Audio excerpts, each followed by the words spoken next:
Être parent et entrepreneur, c'est une sacrée aventure, vous ne trouvez pas? Bonjour, vous êtes bien sur la chaîne des parents entrepreneurs et aujourd'hui, je vais continuer ce que j'avais commencé la semaine dernière, c'est-à-dire vous parler des sabliers. Vous vous souvenez des sabliers? Les sabliers, c'est essentiel pour bien apprendre à gérer son temps pour un enfant. Essentiel. Non, mais en tout cas, ça peut être une bonne idée pour les aider à apprendre à gérer leur temps. Eh bien, je vous parlais d'un effet négatif la semaine dernière. Et je vous avais promis de vous parler de cet effet négatif. Restez bien jusqu'à la fin de cette vidéo et je vous en parle comme promis.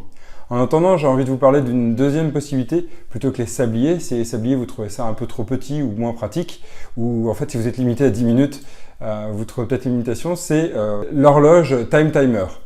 Peut-être que certains ou certaines connaissent. C'est une petite horloge que je vous montre ici. Cette horloge est vraiment pratique puisqu'en fait, vous réglez le temps, un temps défini avec l'enfant ou sans l'enfant, on en parle juste après, et il sait combien de temps il lui reste, et en plus c'est visuel, donc il est au courant.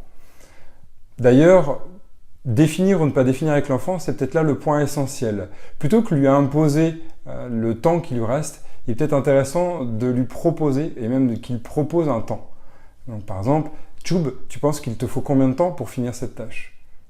Tchoub, ton dessin, t'en as encore pour combien de temps? 2 minutes? 5 minutes? Et je pense que là, tout de suite, l'enfant va apprécier. Plutôt que de lui imposer. Parce que sinon, ça va être « Ah, mais il reste plus que 10 minutes, alors vas-y, hop, on met le sablier et dépêche-toi, dans ces 10 minutes, on doit y aller. » Et je pense au contraire que c'est là que ça peut amener quelque chose de négatif. Et voilà l'effet négatif. En fait, c'est que l'enfant, ça va le stresser. Déjà de base, avoir un temps et ne pas le finir dans les temps, ça peut le stresser, paniquer.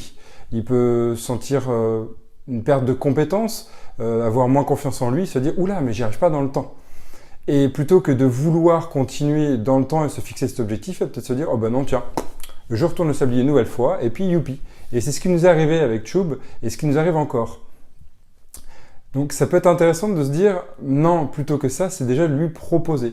Écoute Tchoub, tu penses qu'il te reste combien de temps ?» Et c'est lui qui va fixer le temps. « Papa, je pense qu'il me reste 5 minutes. » Ok, dans 5 minutes, tu viens manger. Par exemple. Et ça peut être intéressant. En fait, c'est juste décaler un peu l'objectif qu'on souhaitait et lui est d'accord pour le faire dans X temps.